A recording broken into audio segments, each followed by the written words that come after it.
بازم سلام همه عزیزای من، خوش اومدین امروز به این پادکست.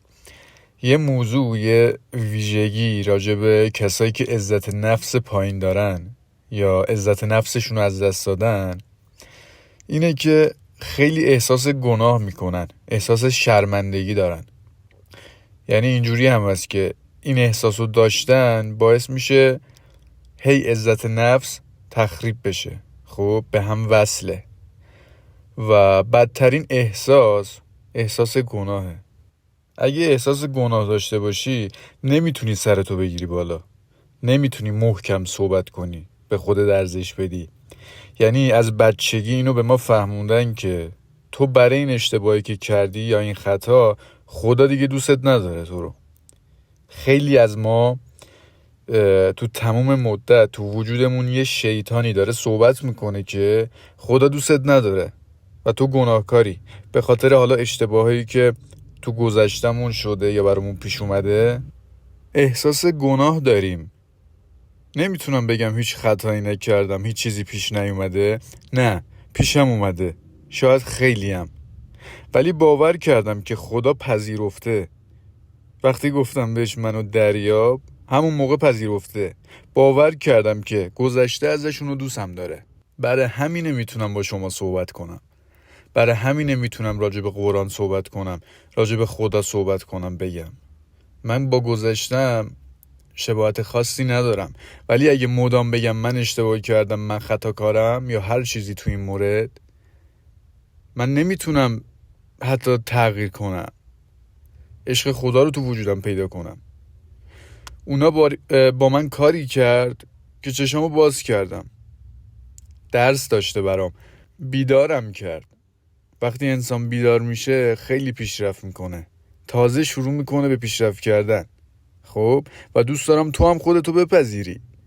به محض اینکه فقط بخوای تلاش کنی برای عوض شدن و تغییر براش، خدا خودش هدایت میکنه تو رو به راهی که لازمته. اینجوریه موسی که پیامبر بود تو ذهنت بیار که قتل میکنه. هر رو بیار تو ذهنت. داستان نسوح واقعا داستانیه که عبرت میشه گرفت ازش. توبه نسوح یه مردی بوده که خودش رو شبیه زنا میکرده، میرفته حموم زنونه برای اینکه ببینه حالا و سوء استفاده کنه. هر وقت که این کارو میکرده، از حموم که میومده بیرون میگفته خدایا غلط کردم، منو ببخش، توبه میکنم. دوباره فردا پا میشده همین کار انجام میداده. یعنی دقیقاً یه روتینش بوده این کار. تا اینکه یه روز ملکه میره حموم، انگشتر ملکه گم میشه تو حموم. دیگه هرچی میگردن پیداش نمیکنن و این موردا. میان میگن برای اینکه پیداشه همه اینا که تو حمومنو باید لخت کنیم تا ببینیم کی برداشته و این انگشتر کجاست. همه چی هم میگردیم، همه رو صف میکنن.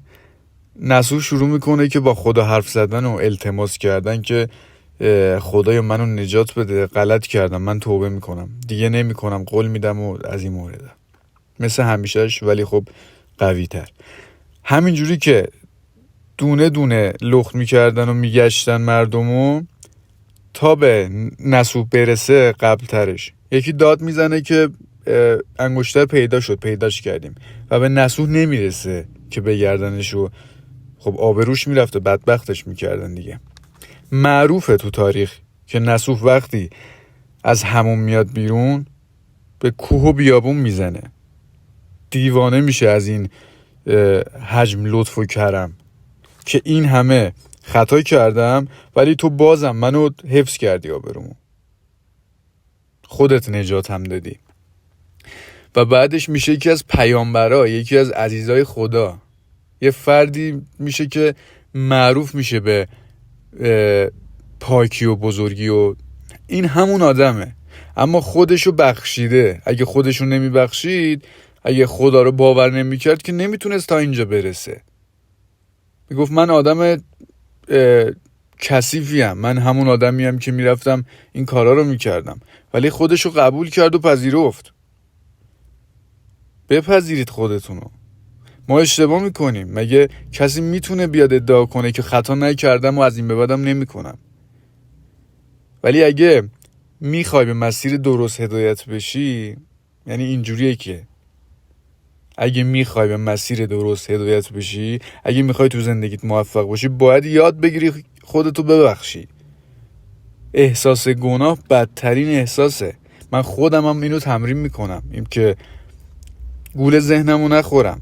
تو این ایموشنال اسکیل، تو این جدول احساسات که نشون میده، بدترین و پایین ترین و به درد نخورترین فرکانس همین احساس گناه و شرمندگیه و توجه بهش هیچ کاری نمیکنه، هیچ کمکی نمیکنه، فقط باعث این میشه که بیشتر کار اشتباه کنی و بیشتر این حسو داشته باشی و برات پیش بیاد.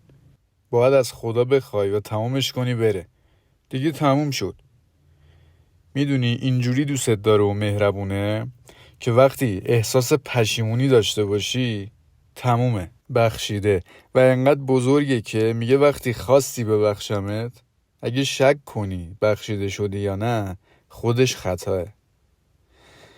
مثل همیشه حال خوبتون خواسته منه. اینجا ویدیو تموم میشه. تا ویدیو بعدی مواظب خودتون باشید.